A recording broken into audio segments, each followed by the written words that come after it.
Helmet లేకున్నా ఫైనే, బండి మీద ముగ్గురు కూసున్నా ఫైనే, సిగ్నల్ దాటినా ఫైనే. అరే ఈఎంఐల బండి కొని దాని ఫైనాన్స్ పైసలు పురా గట్టేలోపే చలాన్ల లిస్టు షార్టెడ్ అవుతుంది. ఆ నెల ఈఎంఐ పైసల కంటే చలాన్ గట్టే పైసలే ఎక్కువ ఉంటాయి. ఏదైతే అదైతే తీ అని కట్టనోళ్ళు కొంతమంది అయితే ఇల్లు గడిచుడే కష్టం ఉంది ఎట్లరో దేవుడా అని బాధపడేటోళ్ళు సుతున్నారు. మొత్తంకే లేకున్నా కొంచెం వచ్చినా జాలనుకొని పెండింగ్ చలాన్ల మీద సర్కార్ డిస్కౌంట్ పెట్టే వరకల్లా చలాన్లు కట్టేటోళ్ళు నక్కతోక దొక్కినంరో అని మస్తు ఖుష్ అయిపోతుర్రు. ఇన్ని దినాలు పైసలున్నప్పుడు చూద్దాం తీ అన్నోళ్ళు కూడా చలాన్లు కట్టేతందుకు సైట్ ఓపెన్ చేసి ఫైన్ కట్టి లైట్ ఫీల్ అవుతుర్రు. ఇప్పటిదాకా రాష్ట్రం మొత్తంలా 9.61 లక్షల చలాన్లు కడితే 8.44 కోట్లు వచ్చినాయని రవాణా శాఖలు చెప్పిర్రు. ఒక్క హైదరాబాద్ లోనే 3.54 లక్షల చలాన్లకు 2.62 కోట్లు వస్తే సైబరాబాద్ పరిధిలో 1.82 లక్షల చలాన్లకు గాను 1.80 కోట్ల రూపాయలు వచ్చినాయట.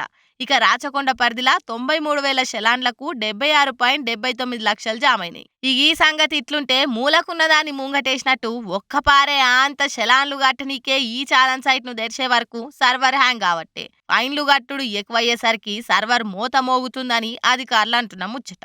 ఇంకో దిక్కు మేం కట్టిన సుత మళ్ళా బండి నంబర్ మీద అదే చలాన్ చూపిస్తుందని కొందరు గుర్రమంటే ఫైన్ కట్టిన డీటెయిల్ చూపిస్తే తీసేస్తామని ఆఫీసర్లు అసలు ముచ్చట కూల్ గా చెప్తున్నారు. ఇక కొందరైతే అనవసరంగా ముందుగాల కట్టినాం, కొన్ని దినాలు ఆగుంటే ఖర్చు తక్కువ వస్తుండే అని నారాజైతుర్రు. ఏదేమైనా పెండింగ్ చలాన్లతోని రాష్ట్రమంతా రికార్డులు మోగిస్తుంది. పొర్రి.